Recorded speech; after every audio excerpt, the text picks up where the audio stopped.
I thought I'd record a video on addiction, and right now I can't actually remember if I have done a video on addiction before, so I might have to call this Addiction 2 or Addiction something else. I don't know. It's been presented over the last maybe couple of months to me, from a few different people in my life, which is just unusual.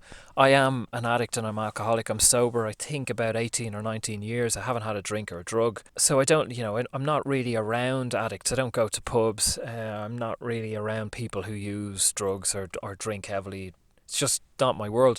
I don't have any judgment of it. There are people who get sober and they're like, oh my God, alcohol is evil. We have to ban it and we have to remove all drugs and they have to be illegal. And they tend to go through that phase at times. I never went through that, never really bothered me. I still think that all drugs and alcohol should be legal. People should be allowed to evolve through them and educate themselves, and community and society would evolve. Removing these things basically slows down our evolution. That's my opinion. And that's why I've named the website Spontaneous Evolution. That through that spontaneity and that growth, we evolve. If we restrict our expansion and our potentials and possibilities, we're kind of stunted. It's like communist society that you can't really do much. There's so much government control that people are just fucking drab. They all wear the same clothes. They work in factories.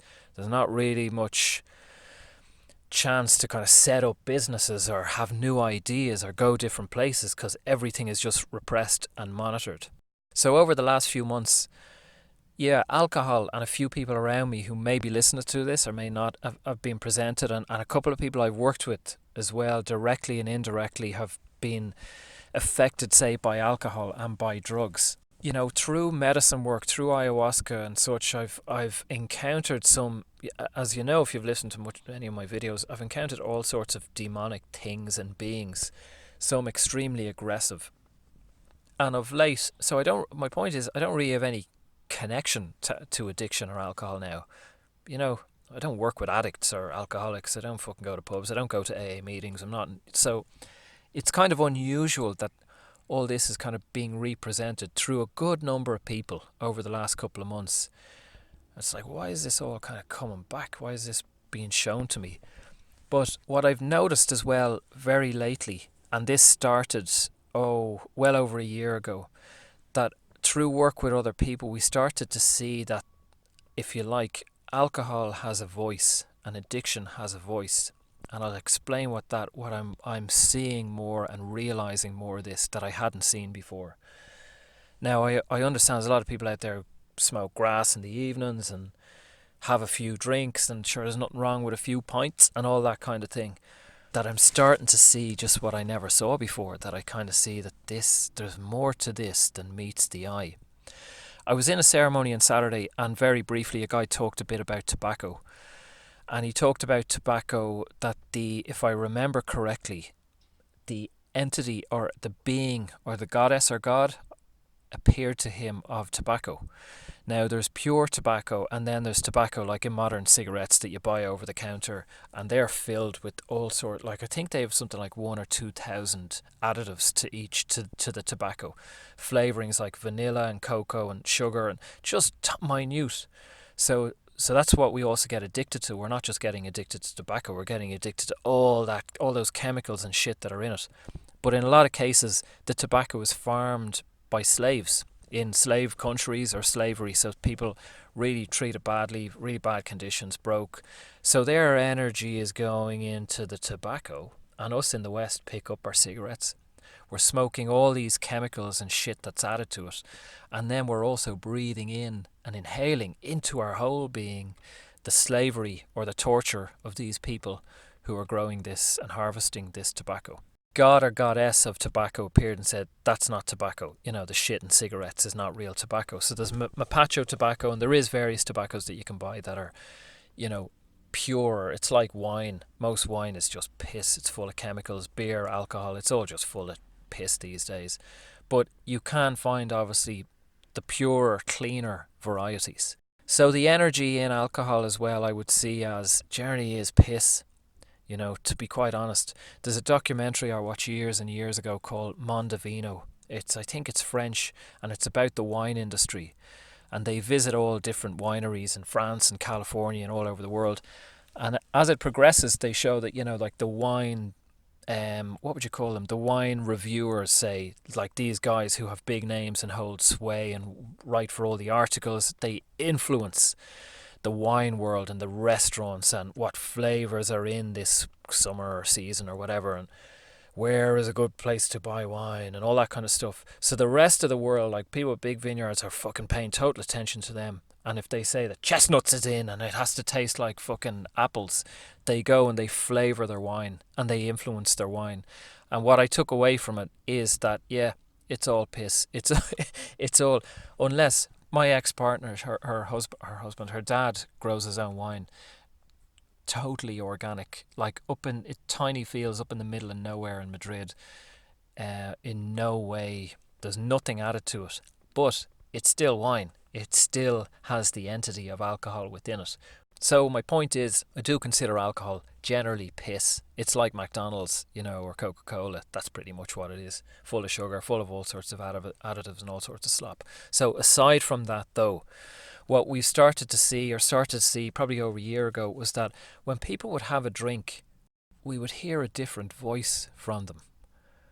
They wouldn't be aware of this. It's like, now I don't necessarily mean when someone is pissed, when someone's drunk and they're just not themselves, and they might be good fun or they might be aggressive. Yeah, that's kind of obvious. But how about the next day or even the day or two after that? So through working with people myself, there's been a few people since I think October, November of last year of 2018 up until around now that I would just notice, I work through WhatsApp. So we'd leave voice messages back and forth, and I'd give support or encouragement or feedback on whatever was going on with them. And I would start to hear in their voice a different energy. And yesterday the energy might have been like they might have been meditating, they were peaceful, they were grounded. And today it's not that they were having a bad day. There was just something off. And it really did take me a number of months to see there's something else going on here. There's something else here. I couldn't put my finger on it at times. Now, if the person told me I'm struggling with alcohol, then it was much easier to pinpoint. But people didn't often tell me that they were using or drinking. And at times I didn't know what it was, but I knew there was something was not right. And now more and more I've just become sharper with that I can tell. My kind of analogy, a bad analogy, is like that, if we're doing, say, spiritual work and we're nurturing ourselves, we're healing past trauma, we're taking steps forward, we're filling up our own self-worth and our own heart. And then maybe you go and you have your few drinks or your lines of coke or whatever it is, and we're basically pretty much undoing that. And there's a shadow side, there's an alcohol entity. And alcohol it depends where you are in the world, but it's fiercely destructive in a lot of places. Violence in homes. Go into London, go into Dublin City or main cities on the weekends. And I don't have to go into this, emergency rooms, people fucking killing each other because of booze, because of alcohol.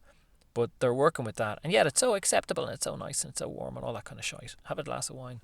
But then we've plenty of us and plenty of the world who justify and say it's only one drink, it's Saturday night, whatever.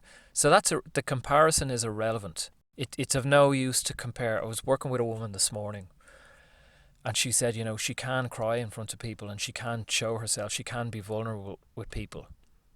But that's because she's comparing herself to other people. There are other people who can't do that. But for her, that's comfortable. That's okay. But she needs to go further than that. She needs to show more of herself. That's where her expansion and her growth is. So if she compares herself to other people, she'd go, I'm doing fine. But it's not about comparing. It's about her following her own path. So that glass of wine on a Saturday night, comparable to other people, you might say, well, there's people out there getting drunk and killing each other. I'm only having a glass of wine. That's fine. But if your being is saying, maybe the next day, like it's interesting, since I've started this kind of energy work with people, and often people who go through my course, I have to point out, be careful with booze or maybe don't drink for the coming weeks. Because as our energy and our frequency raises, alcohol is a lower vibrationary spirit, called spirits, and I know there's stuff out there where the word alcohol comes from, what it means, all sorts of dark entities working with it. You can find all that stuff online. It lowers our frequency and our vibration. So if you're spending your days trying to raise your frequency and vibration, taking a day off doesn't lower your vibration, but having a good few drinks lowers your vibration. So you yourself might feel this isn't right. I've come across a lot of people in doing this work that when they start to do deeper work, previously it took them 3 pints, 5 pints to get drunk or a little bit drunk. And now they've found that they might have 1 pint or 1 glass of wine, and the next day they feel ropey or hungover. And it's because they're now open and they're operating at a higher vibration, a higher frequency, and that 1 glass of wine is just not conducive. It's just bringing them down. And it's allowing that access point to the entity, if you like, demonic energy of alcohol. It doesn't matter. Ideally, if you can pay it every day, it will be very happy. But if you say, I'm not going to drink for 2 weeks, it's okay, it can wait. And in 2 weeks' time, when you pick up your drink, it will suck whatever life it can get out of you. It might be worth observing. Now, there's plenty of people who drink alcohol who are in denial. And a few of them might be even listening today. Hello. Beep. I won't say any names. So they'll get up and they go, well, I'm fine. I feel okay, as the fucking husband nearly leaves them and the car is being repossessed and they've fucking hung over and suicidal, and it's like, I was okay, and they've forgotten all the trauma that's just the fucking tornado from the last few weeks. It takes what it takes to get to the stage where you go, okay, I've had enough. And some of us sadly have to lose everything before we get to that point. And I nearly lost everything 18, 19 years ago before I stopped. My health was a mess and I was extremely suicidal for a long time and close to committing suicide or close to dying. And I didn't live in the streets and drink all day, every day, but I drank heavily when I drank, and I did a lot of drugs, and it was enough to nearly destroy me. So I had to get to that point to go, I've had enough. I really can't do this anymore. So yeah, it might be worthwhile for anyone listening to this, if you do use anything, any substances, or if you do drink, to just observe yourself in the days after. I don't mean when you're drinking. Obviously when you're drinking you're fucking altered, I mean on the days after. The next day, 2-3 days after that, just see if your language is different. I get people who message me lovely spiritual stuff, and then maybe they have a drink, and 3 days later they're messaging me. It's like they've given their phone to their fucking 10-year-old or some stranger on the street, and they might actually say it might be the exact wording of what they said 2-3 days ago. Believe me, I've had this many times. The exact wording from the previous day, but the energy in the text or in the voice message is completely different. Totally ungrounded or totally delusional, or it's just mad. It's not plugged in any way to spirit. Maybe they don't know that, or they're trying to convince themselves that they are still in that energy space of where they were 2-3 days ago, or they're trying to get me to affirm and respond and go, hey, well done, you're doing great, which I don't do. Because then they might think, I'm doing great. On some level they're thinking, I'm doing great, it's okay that I did the bag of cocaine 3 days ago and had 15 pints. I don't do that. If you're ever vulnerable and you've done that, you're best to stay away from me, because I'll just be too fucking direct and say, you sound ungrounded, there's something wrong, have you been drinking? And often when people are in that state, I'm the last person they want to talk to. Anyway, that's kind of my message, if it's of any use to anyone. I don't really support any kind of adverse, cut everything out. It's like meat. Stop eating meat. Save the whales. Any of that stuff. Observe yourself and take responsibility. So you might become aware that, yeah, there is a bit of a voice, or this is just ultimately not allowing me to overall to raise my frequency. Granted, we're all evolving and we're all we're all raising our frequency just a little bit. But some of us can really excel. And as I've said many times, especially last year and the year before, that the frequency on the planet is quite high. Post 2012 and all that stuff, there is a lot of expansion. There's a lot of people are really changing. And personally, I want to capitalize on that. I want to get on that fucking wave and get and move as quick as I can, as much as I can, into who I am, into my potential and being.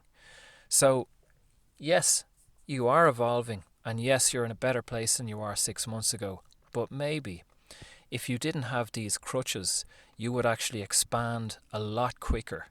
You would move a lot quicker. Now, the last thing to say is it's not always easy to give up addictions. We can't just.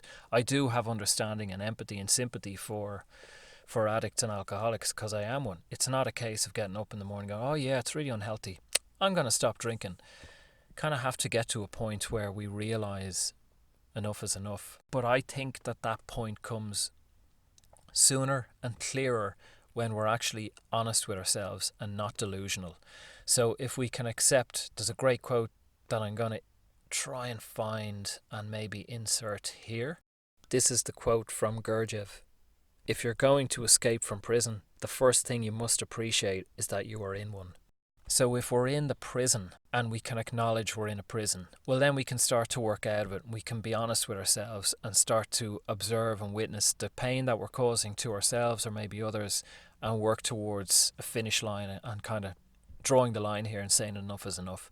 But as long as we keep making excuses and saying, oh well, it'll sort itself out when it sorts itself out, well then it might be another 10 lifetimes before you get through it.